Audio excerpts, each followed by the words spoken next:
Olá, sejam muito bem-vindos ao meu canal de notícias Eduardo Medeiros.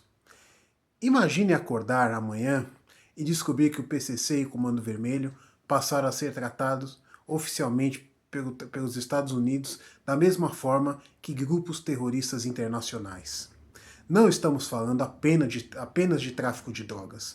Estamos falando de bloqueio de contas, sanções internacionais, cooperação militar, investigações globais e até impactos na política brasileira. A pergunta é: isso ajudaria a combater o crime ou abriria caminho para uma interferência estrangeira sem precedentes? Hoje vamos analisar o que está acontecendo, quais são os possíveis efeitos para o Brasil e por que essa discussão está dividindo especialistas, políticos e autoridades de segurança pública. Afinal, o que está acontecendo? Nos últimos anos, autoridades americanas passaram a demonstrar a grande preocupação com organizações criminosas transnacionais. A justificativa é simples. O PCC e o Comando Vermelho deixaram há muito tempo de ser apenas facções locais. Hoje movimentam bilhões de reais, controlam rotas internacionais de cocaína e atuam em diversos países da América do Sul. Né? Possuem ligações com organizações criminosas internacionais, né? Tanto na América do Sul quanto na Europa, e influenciam diretamente a segurança de países vizinhos. Na visão de muitos agentes de segurança americanos, essas organizações já ultrapassaram o conceito tradicional de quadrilha. Elas funcionam como verdadeiras corporações do crime, com hierarquia, com financiamento, com logística internacional, lavagem de dinheiro e capacidade de desafiar o Estado, ter o controle absoluto em regiões que o Estado não domina. A discussão que surge é: quando uma organização criminosa alcança esse nível de poder, ela continua sendo apenas uma facção ou passa a representar uma ameaça equivalente ao terrorismo? Boa pergunta, né? Cabe aí uma reflexão. O que muda se forem classificadas como terroristas? Aqui está o ponto central. Muita gente acredita que seria apenas uma mudança de nome, mas não é. Nos Estados Unidos, a classificação como organização terrorista abre ferramentas jurídicas extremamente agressivas.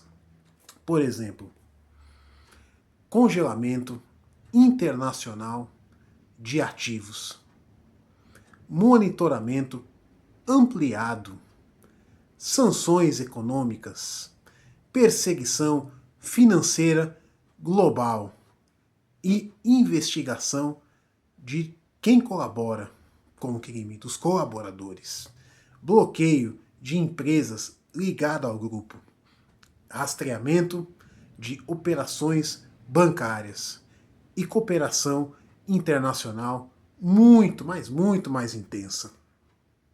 Imagine um empresário que conscientemente lave dinheiro para uma organização classificada como terrorista, ou um influencer ou uma influencer. As consequências passam a ser muito mais severas. O mesmo vale para operadores financeiros, doleiros e intermediários. A lógica americana é simples. Se você corta o dinheiro, enfraquece a organização. E aqui existe um argumento forte.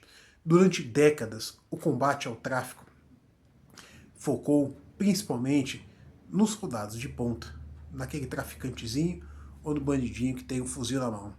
Mas o verdadeiro poder está no caixa, está no patrimônio, está nas redes financeiras e também na lavagem desse dinheiro para aumentar o poder dessas organizações. Sob uma ótica conservadora e liberal clássica, existe uma crítica recorrente ao modelo brasileiro. O Estado brasileiro costuma ser extremamente rigoroso com o cidadão comum, o pagador de impostos. Muitas vezes se mostra incapaz de enfrentar organizações criminosas altamente estruturadas. E o resultado? O resultado nós já sabemos, o resultado é bem conhecido. Cidades inteiras dominadas por facções, empresários pagando extorsão, moradores vivendo sob regras impostas por criminosos, transporte clandestino, internet clandestina, venda ilegal de gás, né? Tribunais do crime, tribunais paralelos. Em muitos casos, o crime organizado passou a exercer função que deveria ser exclusivamente ao Estado, seria pertencente ao Estado. Para setores da oposição do governo atual, isso representa uma ameaça direta à liberdade individual, porque não existe liberdade onde o crime controla o território. Não existe livre mercado onde o empresário precisa pedir autorização ao traficante. E não existe propriedade privada protegida quando organizações criminosas possuem mais poder que a própria polícia. Sob essa perspectiva, combater facções não seria apenas uma questão de segurança, seria uma questão de preservação das liberdades fundamentais, né, do indivíduo, previstos na Carta de Direitos Humanos e no artigo 5º e seguintes da nossa Constituição. E quem argumenta ao contrário, o que diz? Existem críticas consideráveis do outro lado. Especialistas em soberania nacional alertam para riscos relevantes. Quais são eles? Primeiro, a definição de terrorismo tradicionalmente envolve motivação política ou ideológica. Facções criminosas possuem principalmente motivação econômica.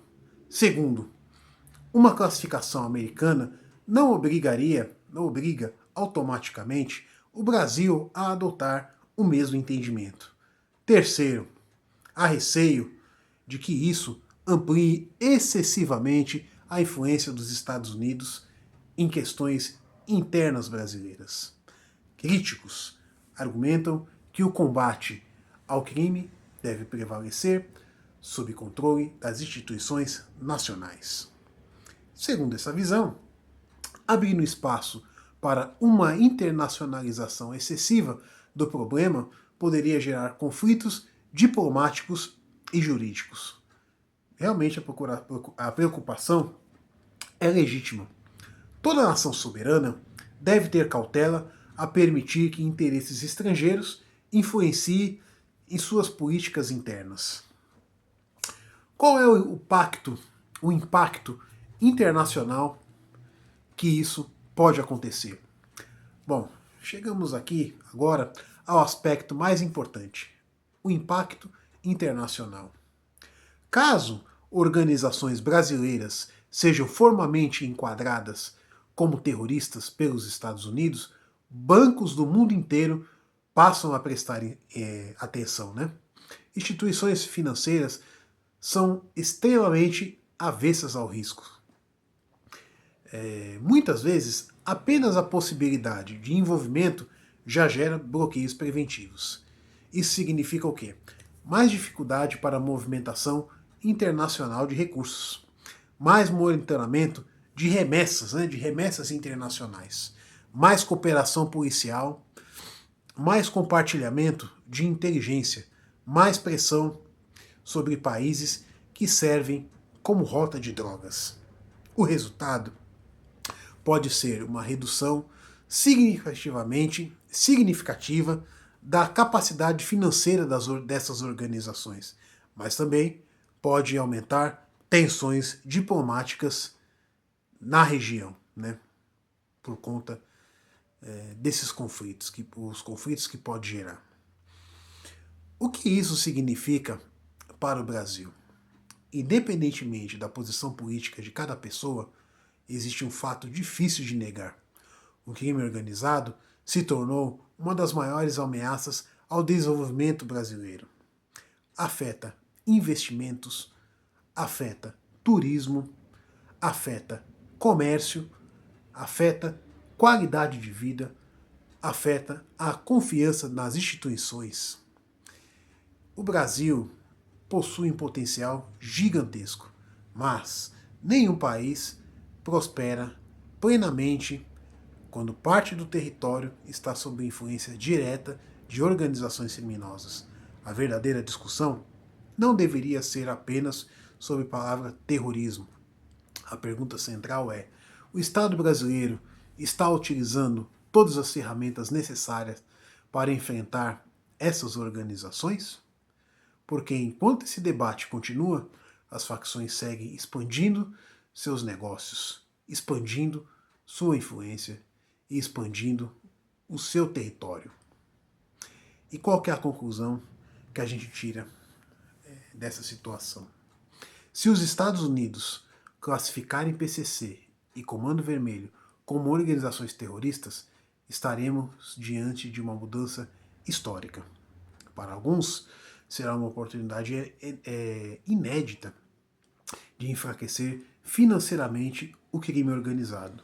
Para outros, um precedente perigoso para a soberania nacional. Mas uma coisa é certa: nenhuma sociedade livre prospera quando organizações criminosas acumulam poder econômico, territorial e político superior ao do próprio Estado.